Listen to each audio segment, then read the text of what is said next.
बिस्मिल्लाहिर्रहमानिर्रहीम। Welcome to the another video of section 21 that is deduction not allowed. हम income tax ordinance का one of the important section cover कर रहे थे that is section 21, जिसमें वो एक्सपेंडिचर्स आ रहे हैं जिनकी डिडक्शन हमें इनकम फ्रॉम बिजनेस के हेड में अलाउ नहीं होगी। सेक्शन 21 का पॉइंट नंबर 5 ये कहता है any entertainment expenditure in excess of such limit और in violation of such condition as may be prescribed. कहता है कि अगर एक पर्सन कोई एंटरटेनमेंट एक्सपेंडिचर करता है और वो एंटरटेनमेंट एक्सपेंडिचर लिमिट से ज्यादा है या कंडीशंस की वायलेशन में है, वो लिमिट वो कंडीशन जो कि प्रिस्क्राइब की गई है, तो कंडीशन से ज्यादा लिमिट से ज्यादा जितना एंटरटेनमेंट एक्सपेंडिचर पे आप खर्चा करोगे ये एक्सपेंस आपको डिसअलाउ हो जाएगा, ये एक्सपेंस आपको अलाउ नहीं हो रहा होगा।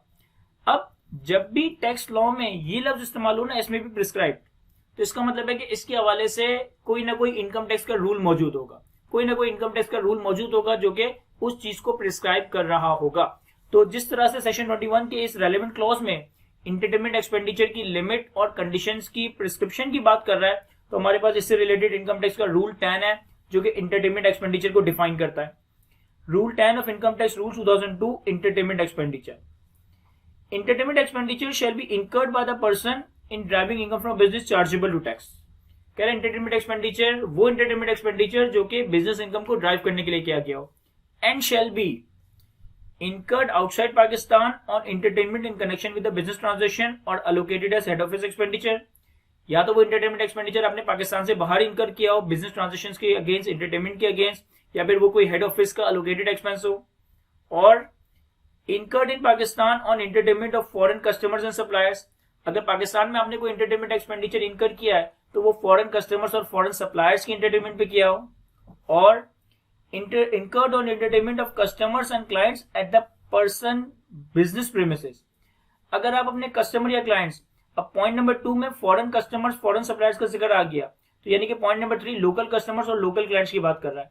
अगर आप लोकल कस्टमर्स और लोकल क्लाइंट की एंटरटेनमेंट पे खर्चा करते हो तो लाजिम है कि ये खर्चा आपकी बिजनेस प्रीमिसेस में किया गया हो। अगर बिजनेस प्रीमिसेस से बाहर अगर मैं अपने लोकल कस्टमर्स या लोकल क्लाइंट की एंटरटेनमेंट पे खर्चा करता हूं तो फिर वो यहाँ पे फॉल नहीं करेगा।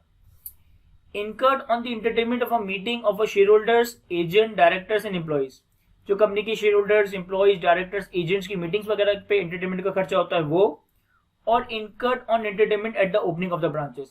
इसी तरह किसी बिजनेस की ब्रांच की ओपनिंग पे, ब्रांच सेरेमनीज वगैरह पे जो एंटरटेनमेंट वगैरह पे खर्चा होता है, ये सारे एंटरटेनमेंट एक्सपेंडिचर ऐसे हैं जो कि इनकम टैक्स के रूल 10 के अंदर कवर किए गए हैं। तो पॉइंट नंबर 5 ये कहता है कि अगर आपने लिमिट से ज्यादा या कंडीशन की वायलेशन में कोई एंटरटेनमेंट एक्सपेंडिचर किया तो वो डिसअलाउ हो जाएगा। रूल 10 में वो हमें कंडीशंस बताइए कि ये एंटरटेनमेंट एक्सपेंडिचर आप करेंगे तो ये विद इन कंडीशन है। अब रूल 10 में कोई मॉनिटरी लिमिट नहीं बताई, यानी यहाँ पे कोई मॉनिटरी लिमिट नहीं है एंटरटेनमेंट एक्सपेंडिचर की अलाउबिलिटी या डिसअलाउबिलिटी के लिए।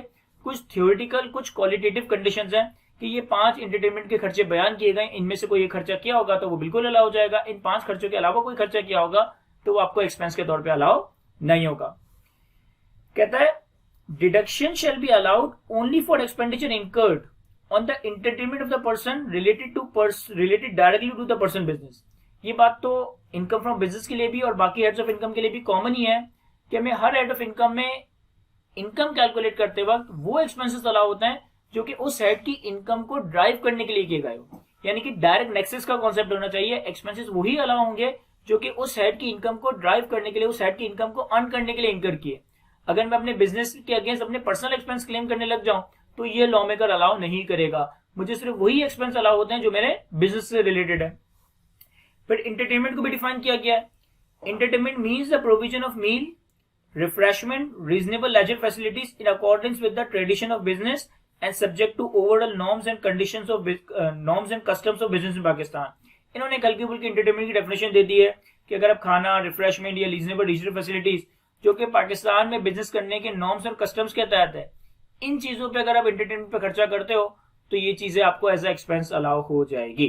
यानी कि फॉर एग्जांपल अगर मैं अपनी बिजनेस प्रेमिसेस में एम्प्लॉय की मीटिंग्स में अल्कोहल सर्व करवाता हूं तो अल्कोहल ऑब्वियसली पाकिस्तान के बिजनेस के कस्टम्स एंड नॉर्म्स में आई गेस के नहीं आता, तो वो जो अल्कोहल पे खर्चा हो रहा होगा वो चीज एज ए एक्सपेंस क्लेम नहीं हो सकेगी।